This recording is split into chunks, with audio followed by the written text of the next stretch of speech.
करें भाई करेंगे भाई ना दे करें एक सेकंड वो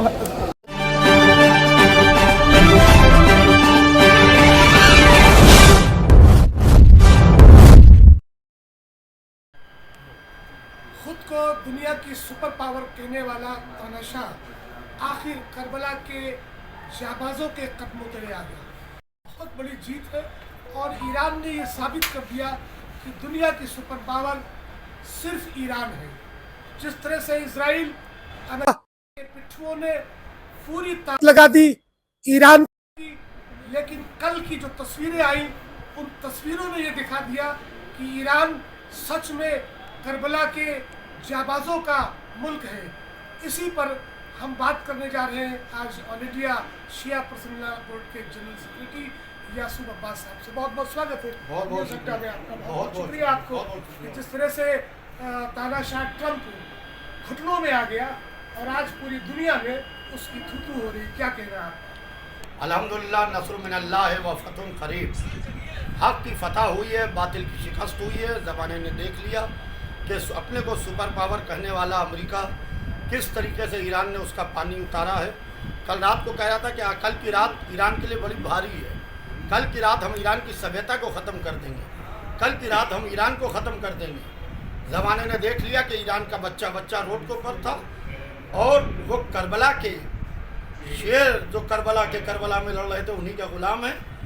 इमाम हुसैन अलैहिस्सलाम ने कहा है कि पहले ये देख लो कि तुम हक पर हो कि बातिल पर हो, सच्चाई के रास्ते पर हो कि झूठ के रास्ते पर। अगर तुम सच के रास्ते पर हो तो बड़ी से बड़ी ताकत से घबराना नहीं।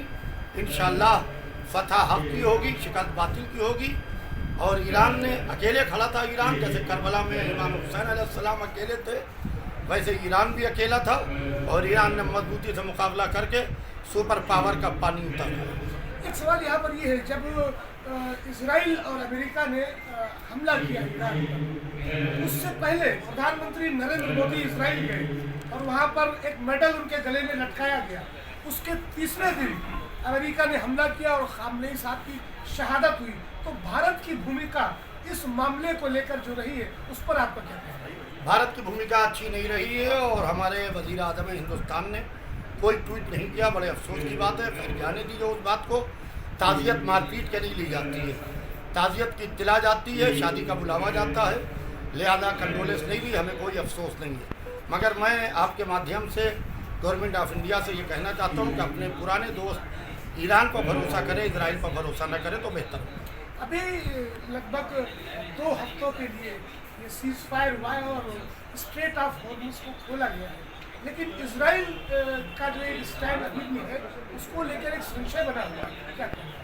देखिए, पूरी तरीके से इजराइल को जो स्टैंड है, इजराइल भी अमेरिका के साथ साथ ईरान के घुटनों तले बैठा हुआ है और हॉर्मुज़ स्ट्रेट पर ईरान ने ख़त खींच दिया है। हॉर्मुज़ से वही शिप गुजरेंगे जो ईरान चाहेगा। अब अमेरिका के कहने तो कुछ नहीं होगा। अमेरिका की पूरे मिडिल ईस्ट से उस सुपरमेसी को ईरान ने ख़त्म करके रख दिया है, ध्वस्त करके रख दिया है।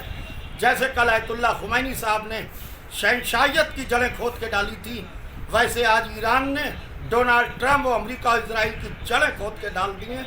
बहुत बहुत मुबारक हो, शुक्रिया। बहुत बहुत शुक्रिया। तो जन्नत की आरजू में कहाँ जा रहे हैं लोग? जन्नत तो करबला में खरीदी हुसैन ने, और हुसैन के वो आशिकाने हुसैन ईरान में जिस तरह की तस्वीर कल रात में आई, ये तय हो गया और ये साबित हो गया कि करबला के जो शुहदाए करबला है और करबला के जो मानने वाले लोग हैं वो दुनिया की किसी ताकत से नहीं डरने वाले हैं। और ये साबित किया है कल अमेरिका के तानाशाह के घुटनों में आने पर। फिलहाल के लिए इस खास इंटरव्यू में इतना ही। बने रहे हमारे साथ, देखते रहे न्यूज़ इंडिया।